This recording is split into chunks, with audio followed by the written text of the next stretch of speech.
God is so good. Totoo nga na panahon ng anihan ngayon. Glory harvest, soul harvest, at wealth harvest. At lagi ko pong ipapaalala sa inyo mga minamahal na itong tatlong ito ay hindi pwedeng paghiwalayin. Kaya pag ang isa ay naganap na, ibig sabihin, kasabay nitong ikalawa at ikatatlo. Ang glory nandiyan na, lantigil na pumupuspo sa atin. So kasabay po nito ay anihan ng maraming kaluluwa at anihan ng kayamanan ng mga liko. At isa po sa pinakamadang bagay ating dapat gawin upang ang layunin ng Diyos para sa kalagayan ng church na siya maging kagaya ng Panginoon Kristo. At yung timetable natin sa Pilipinas concerning 2025 to 2028 transformation of our nation onto the nations of the world ay mangyarit maganap ay atin pong makikita in Luke 8:1-3. And I read, pagkatapos nito nilibot ni Jesus ang mga bayan at nayon sa paligid. Nangangaral siya at nagtuturo ng magandang balita tungkol sa kaharian ng Diyos. Kasama niya ang 12, yun po ang mga alagad. At ilang babaeng pinagaling niya sa masasamang espiritu at sa kanilang mga karamdaman. Si Maria na tinatawag na Magdalena, mula sa kanya ay 7 demonyo ang pinalayas. Si Juana, na asawa ni Kusa, nakatiwala ni Herodes, si Susana, at marami pang iba. Now, listen to this. Tinustusan ng mga ito mula sa sarili nilang ari-arian ang mga pangangailangan ni Jesus at ng kanyang mga alagad. Let me repeat. Tinustusan ng mga ito mula sa sarili nilang ari-arian ang mga pangangailangan ni Jesus at ng kanyang mga alagad. Let me repeat. Tinustusan ng mga ito mula sa sarili nilang ari-arian ang mga pangangailangan ni Jesus at ang kanyang mga alagad. So dito po makikita natin kung bakit malayang nakabiyay ang Panginoong Kristo at ang kanyang mga alagad na walang inaalala sa anumang bagay sapagkat sila po ay nagbukas ng puso na gamitin yung mga ari-arian nila sa ministeryo ng Panginoon Kristo kasama ng mga alagad. Na naging daan upang maging magaan ang biyahe, paghayo ng Panginoong Kristo at ng mga alagad. Ganito rin po dapat ang ating gawin sa biyahe ng Tatay Apostol. Kasama po ng mga staff, walang tigil na bumibiyahe. Travel, travel, travel. The Lord said, upon this rock I will build my church and the gate of hell will not prevail against it. So nasa stage po tayo ng building the church into the image and the likeness of our Lord Jesus Christ. And it is made possible because of your corporate obedience. Jesus is our shield worldwide ministry. Welcome to Singapore, our one and only beloved Tatay, Apostle Renato D. Carillo. We are so much excited and ready to experience the overflowing and unlimited glory of God through your life. Sheshe!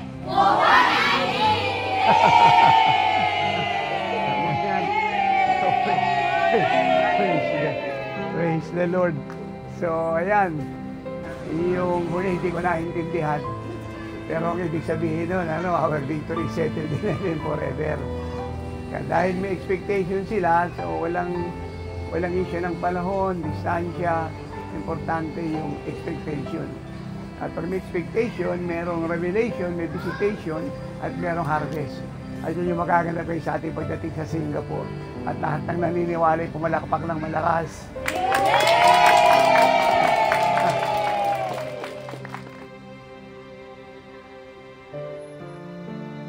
Walang tigil na bumibiyahe at nag-held ng Living Like Jesus Bishop, Pastors, Workers Conference all over the country and around the world. At yung ating walang tigil na oras ng himala, miracle after miracle explosion, nationwide and worldwide, na kung saan mga bulag ay nakakakita, ang mga bingi nakakarinig, ang mga pila ay lumalakad, ang inaalihan ng masasamang espiritu ay lumalaya at ang mga patay sa kasalanan at literal na patay ay nabubuhay. At ang lahat ng iba't ibang klase ng mga sakit at karamdaman ay gumagaling. Alam po ninyo, ang maglitas ng kaluluwa ang isa sa pinakamagastos na tungkulin sa ibabaw ng lupa. Kasi ito po ay walang tigil, walang wakas. Mula po ng panahon ng mga apostol hanggang ngayon, may 2,000 taon na po nakakalipas. Ang pagliligtas ng kaluluwa ay hindi po tumitigil. And can you imagine kung isipin po natin yung napakalaki mga gastos dito, ay mahirap na pong bilangin.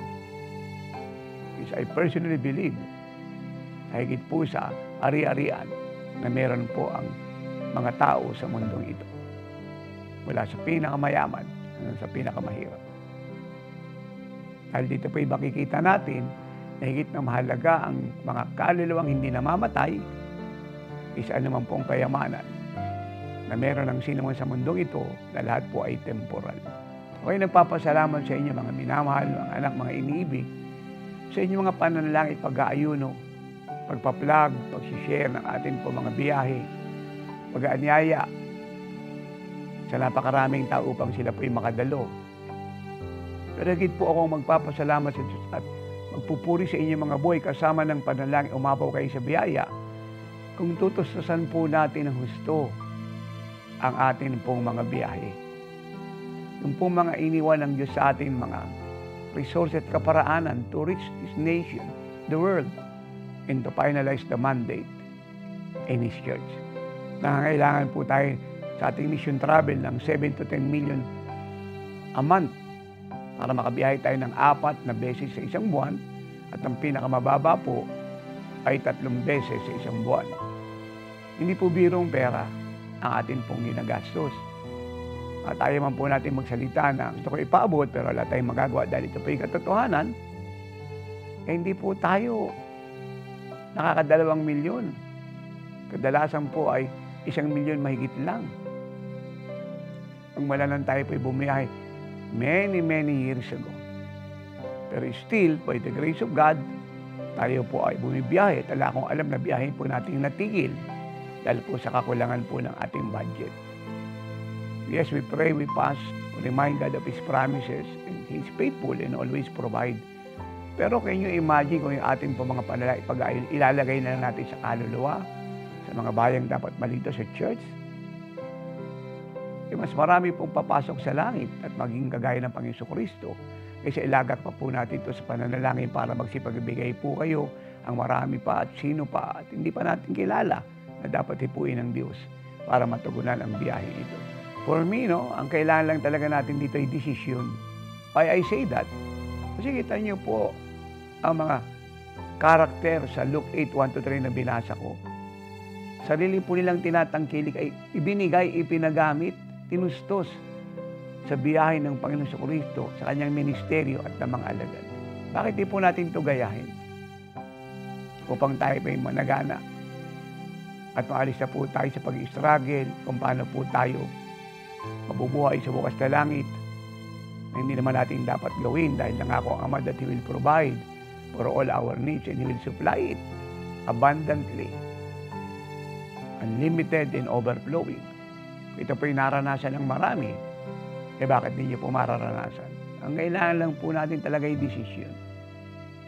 At ang issue po rito ay gano'n talaga kalaki ang pag-ibig natin sa Diyos, sa mga kaluluwa, sa Kanyang kalooban. Hindi po yung marami tayong pera o sapat lang, o sobra tayo o kulang tayo, kundi ito po ang dahilan. Kasi pagdating po sa biyaya, walang problema sa Lord. He bless a lot by millions, no? Dahil sila po'y sumunod. Dati mahirap, baon sa utang, nag-i-struggle, walang kapayapaan sa pagtulog. But now, sila na ang nagpapautang, sila po'y nabubuhay sa bukas na langit, sila po'y masagana, walang inaalala sa pangangailangan. Dahil sila po'y nagpakatapat sa pagbibigay ng mga ikaputandog at tuloy-tuloy na pagsasakripisyo. Let me repeat that word, tuloy-tuloy na pagsasakripisyo. Talagang hindi po tumitigil ang pagliligtas, ay hindi titigil yung ating pagsasakripisyo. Kung walang pagsasakripisyo ay wala pong malaking kaligtasan. hindi magaganap na lubos at ganap ang kalooban po ng Diyos. At hindi mahayag ang Panginoong Jesucristo at marami po may sakit at karamdaman na hindi gagaling at nangangamatay na lang sa kanilang mga karamdaman. Ayaw po natin. Kailangan po natin ay magpasya. Kagaya ng ginawa nila, tinutustusan po nila ang ministeryo ng Panginoong Jesucristo at ng mga alagad. Ako po'y naniniwala ang mahal niyo ang Panginoon ng salita ng Diyos sa kaligtasan ng mga kaluluwa. And I personally believe na kaya niyo po magbigay ng sobra sa kanilang ginawa. Kasi rito wala naman pong sinabing mayaman lang nagbigay eh. Si Mary Magdalene hindi naman po ito mayaman. Siya po'y prostitute. Nung hindi pa siya nadi-deliver. Sabihin kung bakit po siya nagbibenta ng katawan dahil kailangan niya po ng pera. Kaya lang siya po ay lumaya. Hindi naman po natin nalaman na siya po ay naging napakayamang kaagad. At hindi lang po yan, marami po sa kasulatan ng hindi naman mayaman pero nagbigay ng totoo sa Diyos. In Luke 21:1-3, ang babaeng balo, ibinigay yung kanyang buong kabuhayan sa gitna ng kahirapan at pagiging babaeng balo. Ang mga taga-Macedonia, nasa malaking kahirapan pero nagbigay ng merong malaking kagalakan. At yung nga ang ginamit ni Paul para sa lahat ng mga taga-Korinto na napakayaman, pero yung nagbibigay ng totoo, gaya ng ginagawa ng taga-Macedonia. Kaya mga minamahal, ito po'y desisyon. Bunga ng pag-ibig natin sa Diyos, kalooban niya at mitiing magligtas na maraming kaluluwa. Idagdag pa na tayo po'y merong mandato. At ito kadahilanan kung bakit po tayo gumagawa ng ganito. Binigyan niya po tayo ng mga means and ways, kagaya po ng social network evangelism, television, radio, application translation, podcast, magazine, books, booklet, brochure, at iba pa pong mga kaparaanan. At po ito'y ginagastusan. Kaya tayo pong lahat ng mga subscriber at faithful follower natin sa YouTube, sa Facebook, kung lahat po kayo magbibigay po ng masagana para po sa mga pinaabot ko, ay marami po tayong magagawa. At di lang po yun, magkakaroon pa tayo sa nating building para ma-full blast ng lahat ng technology yung kailangan natin na binibili natin to reach this nation and the world. Idagdag pang maiksi na po ang araw at oras at panahon upang bagay na ito hindi po natin pagtibayin kaagad ngayon. Muli, tinatawagan ko po ang lahat po ng nanonood sa television programs natin, nakikinig sa radio. Yung pong atin po mga faithful, subscriber, follower sa YouTube at sa Facebook, nationwide and worldwide. Pagkatapos po natin mag-ikapo, maglagak na po tayo rito ng gusto.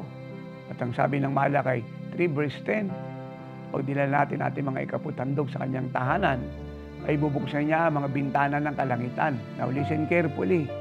At ibubuhos niya ang pagpapalang walang sukat paglagyan. Kailangan nating paniwalaan yan. Again, marami na pong nakaranas yan. Hindi po isa, hindi daang libo, milyon. At ako nga po ay laging patotoo. Si Nanay, ang aming sambayanan, para sa inyo pong encouragement, galing tayo sa kalsada, wala lahat. Inyet, ito na po tayo sa awat habang ng Diyos ay pinagpala. Ito lang naman ang sikreto namin mag-asawa hanggang ngayon. Bakit di niyo po siya tularan? Yamang tayo ng pa siya maging kagaya ng Panginoong Jesucristo. At lagi kayong ma-update kung saan na po tayo nakarating, ano lang nabili natin, ano lang ginawa ng Diyos. Para lalo kayong magalak at managana sa biyaya ng Ama sa lahat ng bagay. At hihintayin ko po niya maraming testimonies kung paano kayo pinagpala ng Diyos. You must believe that. Dahil sa Panginoong Jesucristo, kayo pong lahat ay unlimited. Unlimited sa Panginoong Jesucristo sa lahat ng bagay. Unlimited sa gagawin niyo sa Kanya sa lahat ng bagay. At unlimited sa ibibigay niyo sa Kanya. Mula sa ating buhay, oras, lakas, talino, propesyon, resources at pananalapi. At enjoy po natin ang pamumuhay sa buwas na langit at mga biyayang ibubuhos ng Ama sa bawat isa na walang silid na sukat paglagyan. Simulan na po natin ngayon. At antabayanan niyo po ang ating mga susunod na biyahe dahil hindi po tayo titigil. At salamat po sa inyong pananalangin sa amin, pag-aayuno, para sa aming ligtas na biyahe, kalusugang makalangit, immunity mula sa kanyang pangako. Ikaw na po ang ginawa niyo sa Diyos para sa amin. Ang aming dalangin ng nanay, ng aming pamilya, ay siya namang gawin ng Diyos para sa inyo. And in closing, thank you for giving your very best to the Lord. And thank you for understanding na kung walang sakripisyo, hindi natin matatapos ang mandato. Ang biyaya ng Diyos ay sumainyo ngayong bukas at habang panahon. And everybody say, I will obey. Ang sakripisyo sa akin ay hindi mabigat, kundi karangalan. Dahil mahal ko ang Panginoon Kristo. Ang mandato, ang church, ang mga kaluluwa, at ang buong Pilipinas, at ang sangkatauhan. Amen.